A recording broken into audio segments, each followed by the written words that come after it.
Hello, welcome to Jason the Old Millennial. My name is Jason, speaking to you here in my basement in the great state of Kansas.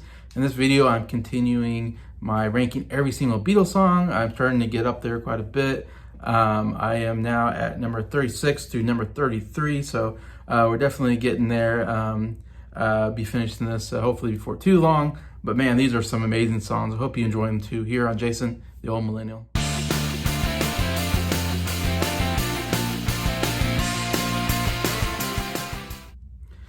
Hello, everybody. Hope everybody's doing well here on a Wednesday evening.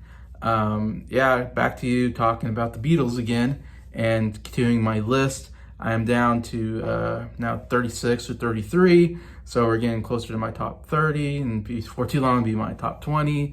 Yeah, and so this series definitely been taking a while. I feel like I've done it for over a year now when I started this whole series. Of course, there's something like 212, 213 songs in total, so quite a lot of songs to get through. And man, it's been fun to getting through these songs. And now we're getting to the really, really amazing songs I absolutely love, for sure. And so we're gonna start at number 36. My pick is Taxman, the opening track to Revolver album. And this is one written by George Harrison. It's one of my favorite George Harrison songs. And Revolver is a great George Harrison album, actually. Has 3 really good songs on it. But in fact, I can't remember what now. I think this would be the highest one. Yeah, sorry. This is the highest one on Revolver for George Harrison for me. Really, really great rock song. One of the best rock songs they ever did. Like I said, written by George, about the tax system in England. We all hate paying taxes, and taxes seem to grow all the time. Here in the United States, we definitely, you still hate getting taxed, but I know it's even worse over in England and over a lot of European countries and all over the world. Taxes are really high. And at this time, of course, the more money you have, the more you have to pay in taxes. And so, of course, the Beatles now are, really rich, and they're, getting paid a lot of money. And George Harrison is definitely the one who kind of pays attention to money. He seems to be more business oriented than maybe the other 3 Beatles. And he definitely had a gripe about the tax system, and kind of noticed that as the Beatles were earning more money, that he was paying a lot of money in taxes. And it was kind of like, hey, what the heck? We're paying way too much. I forget, it's like 95% or something like that tax. It's just a crazy number. Like when you see it, you're like, how can anybody live getting taxed that much? But that's their system that they have over in England and areas like that. But yeah, so George Harrison, of course, not very happy. So this is a real fun song. It's a great rocker, but it's almost kind of a satirical song. The song is through the eyes of the taxman, and taxman is very mean in the song. He's taxing everything. He's taxing the heat, taxing your feet for walking, taxing all kinds of crazy things. Obviously, going way over the board. Even when you die, he's going to tax the coins that they put on the pennies that they put on your eyes. When you're dead, he's going to tax those. So, he really, really hits the government pretty hard, and I love it. I love every minute of it. I always think of this song every tax season because I hate, the government taxing you. Obviously, the government has to tax you some, but it always feels like they tax you a little too much. And so, yeah, you hate the IRS. They're the absolute worst over here in the United States. So I'm all for it. Let's make fun of the tax man. But yeah, so I love the lyrics that way. It's real kind of funny lyrics overall, real enjoyable there. And it has one of the greatest riffs, I think, in the Beatles, and I love the beginning, the counting down, 1, 2, 3, 4, that whole, like the way he counts it down, and then someone yells in the background, and then all of a sudden here, the guitar comes in. It's so amazing. Just a really great beginning to the song. It really sets a tone and everything. The bum, ba, da, da, da, da, bum, ba, ba, da, da. So great. And then a really great guitar solo, which is actually by Paul McCartney, not George Harrison. Paul does a guitar solo, which proves Paul to be, I think, one of the greatest musicians of all time. That he's mostly the bass player and he plays piano, and then he can maybe cut the greatest guitar solo ever, in one of these songs and go, wow, this guy's talented. But yeah, absolutely love that guitar solo. It just really shreds, first Beatles song especially. But yeah, I love the backing vocals, Taxman, Really, really good. Really love this song. Kind of underrated song, in fact. I have it at number 36. I feel like, yeah, people don't have it usually as high, but yeah, absolutely love the song, Taxman. Next song, number 35, is a song actually, I feel like it took me a lot longer to discover. And once I discovered it, I absolutely loved it. And that is Dear Prudence. Dear Prudence comes off of the White Album, which has, a million songs on it. It's a Lennon McCartney song, written as many White Album songs are written during the when their time in India and doing the whole, Hindu thing, the Maharishi, whatever. And they had a lot of downtime, and they were writing a lot of songs on the acoustic guitars that they brought. A lot of good music, of course, they brought into the studio after they came home. And this is one of my favorites off the album. I think mostly written maybe by John, but it's definitely a Lynn McCartney song. And it's written about someone named Prudence Marrow, who was the sister of Mia Farrow, who's a famous actress, who I believe had a long-term relationship with Woody Allen, if I remember right. But yeah, so there's a bunch of Beatles were there. I think Mike Love was there from the Beach Boys. Donovan was there. So there's some a lot of celebrities, musicians were there, and Mia Farrow, an actress, was there, and I guess her sister was there, Prudence. And I guess Prudence was trying to get so into the meditation, because there's a lot of, transcendental meditation, I think they called it, where you have to sit in silence and just meditate, And I think for Beatles, that was kind of boring, just sitting in the room trying to meditate. When you have more of a personality of wanting to, do things and be creative. But Prudence was really trying to get into the meditation part, that she would be in a room for like really long periods of time, and she wasn't coming out of her room. And the other people were kind of concerned about her, we're kind of, you need to come out of your room, you need to eat, you need to do all these things, we're kind of almost concerned for your health being in there.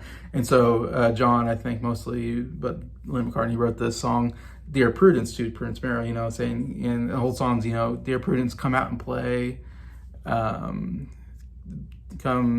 to a bright new day, I think, or something. Anyway, so it's a really cool song. It really makes a lot of sense when you hear the story and go, yeah, they're just trying to coax this person who was really into meditation out of their room, and experience life and just not meditate all the time.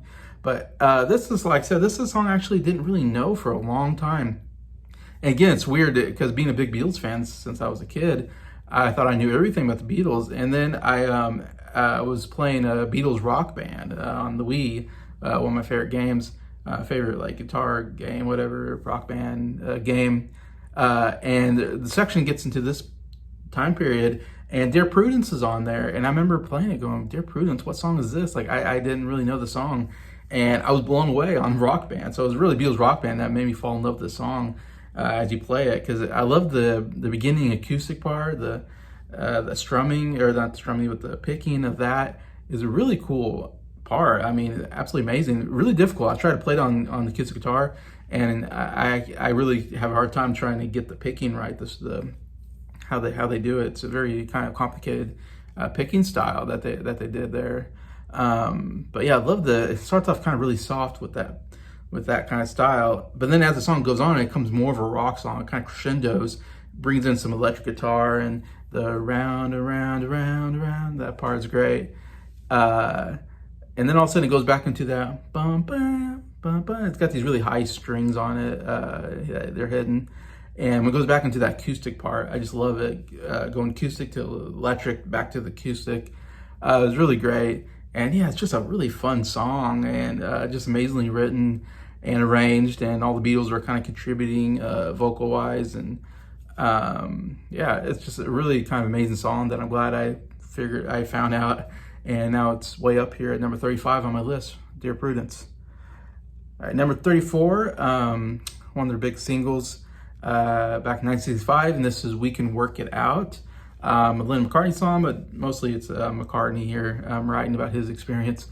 This was a double A-side single with Day Tripper, which was kind of a new thing at the time. I don't think they did a lot of double A-sides, but Beatles started doing these double A-sides, because usually at the A-sides, the hit song or the stronger song. Your B-side is usually a much weaker song that you just add a song on, because you have two sides to the disc, I guess. But this is one where both songs are really good. Day Tripper I had much lower on my list, though, still a good song. But I really love this song, We Can Work Out. It's one of my favorite here, as you can see. But yeah, it went number one in the US and UK. I guess both songs did, because it's double A side, so they both are counted, I think, as number one singles. But yeah, so it's considered number one. It did come out in the US on the Yesterday and Today album as well. So if you were in the US, you got it on that album. But it didn't come on an album in the UK, just a single that you bought. Of course, you can get it now on Past Masters. Probably volume 2, maybe volume 1, might be volume 1. They wrote this during the Rubber Soul album, basically, and this Day Tripper came out as the big singles, which did really well right before Rubber Soul, which is an absolutely amazing album, one of my favorite albums of all time. So, man, would love to see this on the Rubber Soul. I mean, Day Tripper on that, like, man, I always think, gosh, those are two really good songs I would have loved to put on the Rubber Soul. Take out Michelle, like, that's my least favorite song probably on the album. So I was like, take out Michelle, like, off of there maybe, and maybe Ringo's song, the song that Ringo does, What Goes On, I think, is on that album. Like, take those two songs off, put Day Tripper and We Can Work Out on there. It's even a better album. It's already a great album. So, but yeah, but I like the song.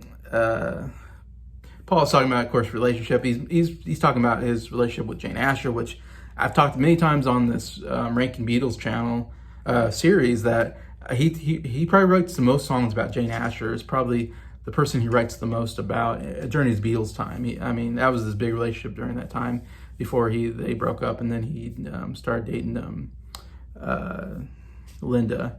And so, yeah, so another one, obviously they must have been having some trouble in the relationship, and they were fighting, because the song's about fighting, being in a relationship and fighting with a person and trying to, work it out, as it says, and not fight, and he's trying to write a song about how let's, not fight, let's work it out. And it's kind of funny through Paul's perspective. So it feels like the way to work it out is the girl to concede to the guy. So it's not like the most,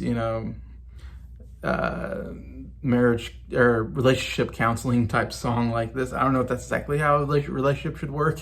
Hey, let's work it out by you agreeing with me. That's kind of I think the attitude of the song, which is, yeah, not really correct, but obviously when you're a big shot like Paul, that's the way you look at life probably. That would not work in my relationship with my wife, I can tell you that. But somehow I kind of laugh at the lyrics because of that, because, because like, let's work it out. If we do it my way, we'll figure this out, kind of, he says. And then says, if we try it your way, we'll be fighting all night. So it's this idea of like, just do it my way and everything will work out, But yeah, I love Paul's vocals, absolutely amazing through that song. There's something called harmonium, kind of like it sounds like an organ or something. I love the sound of that, and it's very unique to the Beatles sound. But I love that. It almost sounds like an accordion or something. Every time I listen to it, I'm like, I love that added instrument into it. Gives it kind of a cool, another cool sound to it. But yeah, I love Paul's singing, and then John will come in. John wrote the middle part, where life is very short, but there's no time for fussing and fighting, my friend. John comes in on singing too, and there's great harmonies there.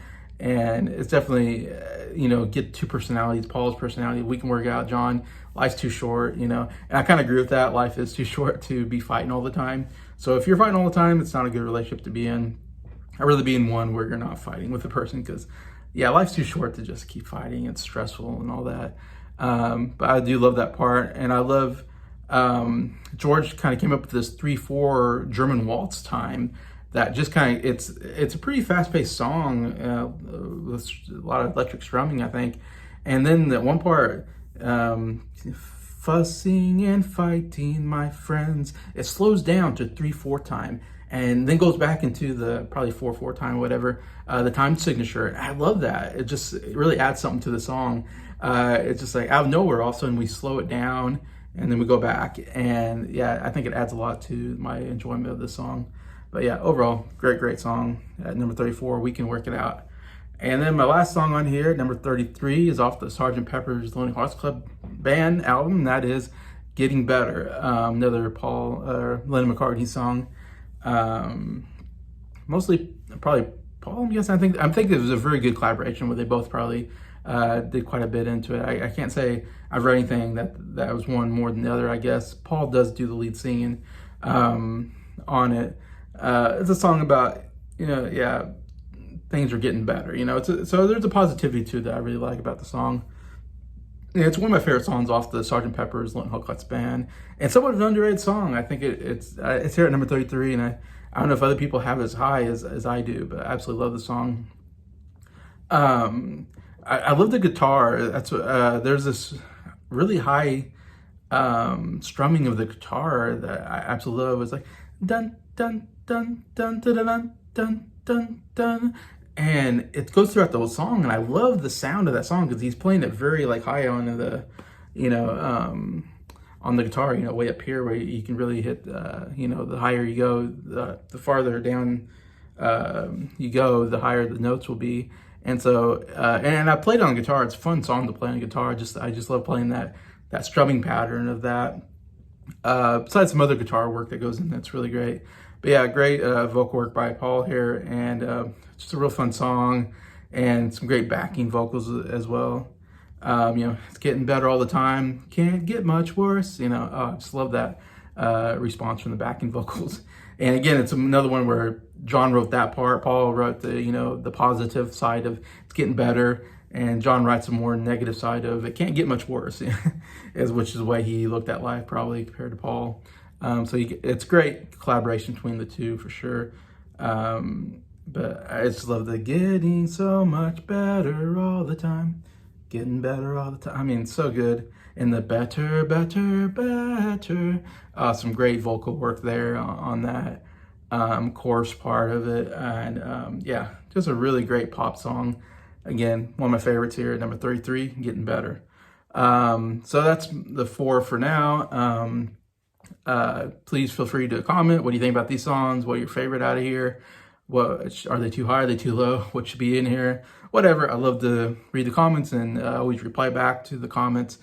I love collaborating with everybody and talking back and forth about stuff that I really am passionate about, like the Beatles. And so, yeah, so thank you to anybody commenting. I really enjoy that, or I really appreciate you guys doing that. And just thank you to everybody watching the video. Thank you for liking it. And thank you to all my subscribers for supporting the channel. I really appreciate you all, and hope you have a great day.